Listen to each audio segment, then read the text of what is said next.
What's up guys? I've been studying Japanese every single day for quite a bit now over on my Instagram, and I decided to make a YouTube video that goes over my structure and resources, just basically how I'm studying Japanese in preparation of going to Japan this October. So if you have no idea where to start, you can just copy me. I like to break it down into 3 specific sections. Section number 1 is grammar. Now, I think most important part is having dedicated lessons that introduce grammar slowly, stuff to reinforce the grammar. That's why I always recommend following a textbook. So my preferred, which is what I started on, was Genki.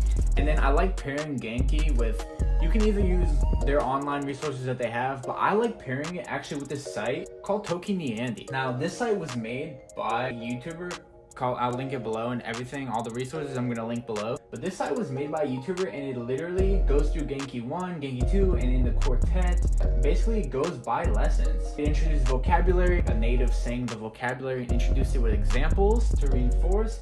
Then he has a whole entire grammar video where he goes over the grammar with you and provides examples from the textbook plus new ones. Then he also does Immersion, which he will make stories or introduce stories that use everything in that lesson with it. So it really does help a lot to learn quicker and reinforce it quicker.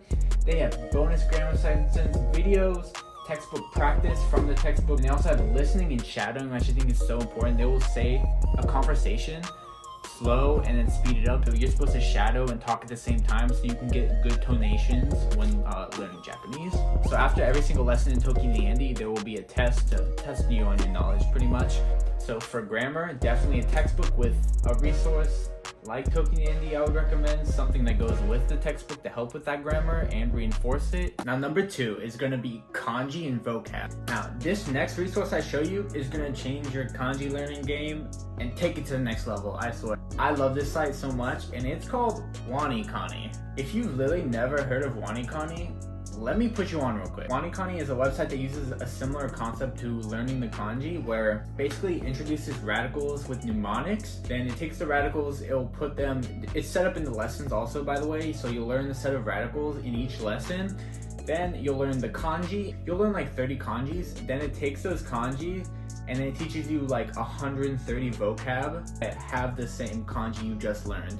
So it's going to introduce the kanji, and then it's going to introduce you with the most common vocab with those kanji. Every single thing is going to have mnemonics, so the radicals, then the kanjis, and then all the vocabs will have mnemonics, and it will help you memorize it. And then what I really enjoy, what I like a lot about it, is it actually shows you the reviews with spaced repetition. Usually the first 4 days in a row. Then it goes to 2 days, then it goes to a week, then 2 weeks, then a month, 3 months, then 6 months. After it shows you a kanji, and then it doesn't show it to you again for 6 months. If you basically remember that kanji after 6 months, you burned it and it won't show it again. But you can always go back and just go over all the kanji you burned and learned. This site is literally amazing for kanji. Now the final section is really just going to be input, because I think input is so important when learning a new language. When I first started, I wasn't really getting a lot of input. Once I started just completely, I turned my phone Japanese, I watched YouTube, I watched everything in Japanese, I listened to Japanese music, I listened to Japanese podcasts throughout my entire day. I've just realized I'll see a vocab word and I'll instantly put it with a sentence that I heard before. For example, imi, which is meaning. When I first saw imi pop up on my vocab, the first phrase that came into my mind was kono imi wa non desu ka? Kono imi wa non desu ka? What is this meaning? It helps you I don't know how to explain it. It just started making sense. You stop looking at it as trying to translate from English, and you start looking at it as its own entity pretty much. It's a lot of things that can't straight up be translated to English, but you'll start seeing real life examples and meaning and being used in scenarios, and it'll just start to connect the dots and make so much more sense. So for this, YouTube. Go on YouTube, find stuff you enjoy. If you like drifting like me, go find some drifting YouTubers that are in Japanese.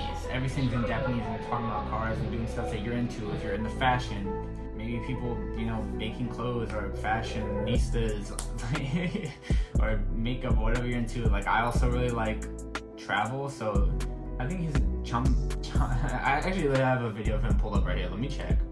Chamasuke is literally been my favorite YouTuber. he literally vlogs himself just like traveling around different countries or Japan and just eating and it's travel stuff. And I'm really into that, so Chimasuke, link him below.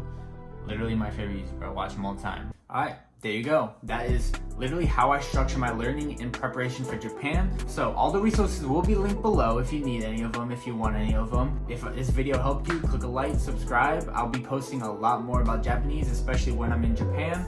And I'll be vlogging everything on here, on YouTube, and also over my Instagram. So check it out. Thanks. Peace. Oh, and also, 勉強頑張ってください.